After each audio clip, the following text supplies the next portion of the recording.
حبیب کے ہاتھوں سے پینا چاہتا ہے مانگے. آج کا دن اگر اس کا بندہ مانگے مجھے رب جنت چاہیے, اس کا بندہ مانگے مجھے حبیب کے قریب جنت چاہیے, اللہ عطا فرمائے گا. اور قرآن کی آیت مبارکہ ہے, اللہ ارشاد فرماتا ہے کہ میں اپنے وعدوں سے پھرتا نہیں, میں اپنے وعدوں سے پھرتا نہیں. یہ اللہ کا وعدہ ہے. کس کا وعدہ ہے؟ اللہ کا وعدہ ہے. آج کیا دن ہے؟ بدلے کا دن ہے. اللہ کیا عطا فرمائے گا؟ بدلہ عطا فرمائے گا. میرے پیارے, بدلہ عطا فرمانے کے لیے, بدلہ لینے کے لیے ماحول کا خوش ہونا ضروری ہے, دل کا پاک ہونا ضروری ہے, ٹینشن کا فری ہونا ضروری ہے. اگر کوئی چیز آپ کو ملنے والی ہو, آپ کہیں جا رہے ہیں, حج کو جا رہے ہیں, عمرہ کو جا رہے ہیں, کوئی سائٹ سے آپ کو پیسہ ملنے والا ہے, کہیں آپ کا پیسہ پھنس گیا تھا, آپ کے گھر سپوز آپ کے گھر بیٹی پیدا ہوئی, بیٹا پیدا ہوئی, خوشی کا دن ہے. اس دن آپ غم میں رہیں گے, اس دن آپ کسی سے جھگڑا کریں گے, اس دن اگر کوئی دشمن آپ کے دروازے پہ آ جائے اسے آپ بھگا دیں گے؟ نہیں بھگائیں گے نا.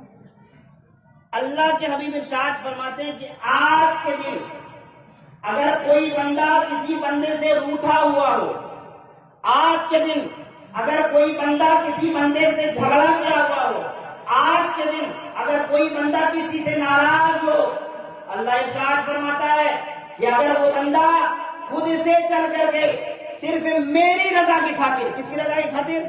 صرف میری رضا کی خاطر اگر اس سے جا کے سلام کر دے, اس سے صرف مصافحہ کر دے, میں رب یہ وعدہ کرتا ہوں اس کے اگلے پچھلے گناہوں کو بخشش کروا کر اپنے حبیب کے قرب میں اسے جنت عطا فرماؤں گا. آج میرے پیارے, آج تقریباً 4 سماج کے لوگ یہاں موجود ہیں, سب کے دل میں کسی نہ کسی کے لیے خلیش ہے. اور علامہ اقبال کا ایک شعر آپ کے منہ پہ مار رہا ہوں.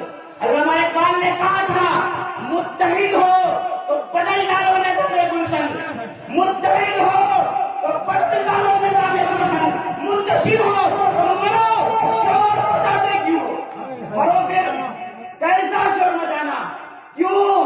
آج آپ کی مسجد شہید کی جا رہی ہے, کیسا شور؟ آپ کو مارا جا رہا ہے, کیسا شور؟ آپ کی داڑھی ہوتی جا رہی ہے, کیسا شور؟ آپ کا دین تو یہ کہتا ہے میرے پیارے, قربان ہو جائے محمد عربی کے دین پر.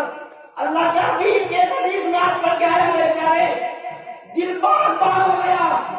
اللہ کے حبیب کے بارگاہ میں ایک صحابی آتے ہیں اور عرض کرتے ہیں یا رسول اللہ علیہ السلام, نہ میرا باپ ہے, نہ میری ماں ہے, نہ میری بیوی ہے, نہ میرا بچہ ہے, یا رسول اللہ علیہ السلام ہم نے صرف ایک مرغی پال رکھی ہے.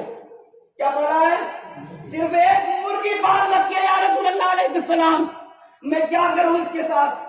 وہ اسلام جس کو آپ دہشت گرد کہا جا رہا ہے صرف آپ چاپلوس مسلمانوں کے لیے, ورنہ میں اسلام تو ایسا اسلام ہے میرے پیارے, ایسا اسلام ہے. میں نے قرآن پاک کی آیت مبارکہ پڑھی نا, ان الدین عند اللہ الاسلام, اسلام شانتی کا مذہب ہے. اللہ کے حبیب کی بارگاہ میں وہ صحابی آتے ہیں اور عرض کرتے ہیں یا رسول اللہ علیہ السلام, نہ میری بیوی ہے, نہ میرے بچے ہیں, کچھ بھی نہیں ہے یا رسول اللہ علیہ السلام, صرف ایک مرغی ہے میرے پاس, ہم کیا کریں یا رسول اللہ علیہ السلام؟ اس مرغی سے میرا تعلق کیسا ہونا چاہیے یا رسول اللہ علیہ السلام؟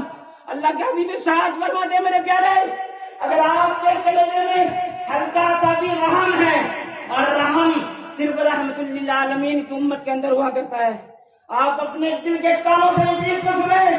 اللہ کے حبیب ارشاد فرماتے ہیں کہ اگر ایک مرغی تمہارے گھر میں ہے, اس مرغی کو صبح سے لے کے شام تک اس کا خیال رکھو.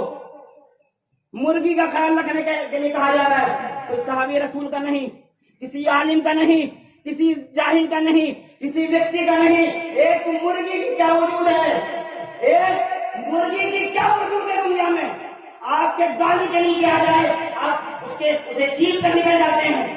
آپ کے گھر میں ایک مرغی مر جائے, آپ کو کیا ٹینشن, کیا دقت, کون سا جان جائے گا؟ مگر میرے پیارے امن اور شانتی والے حبیب ارشاد فرماتے ہیں کہ اگر تم اسے صبح کھانا دیتے ہو, شام میں کھانا کھلاؤ,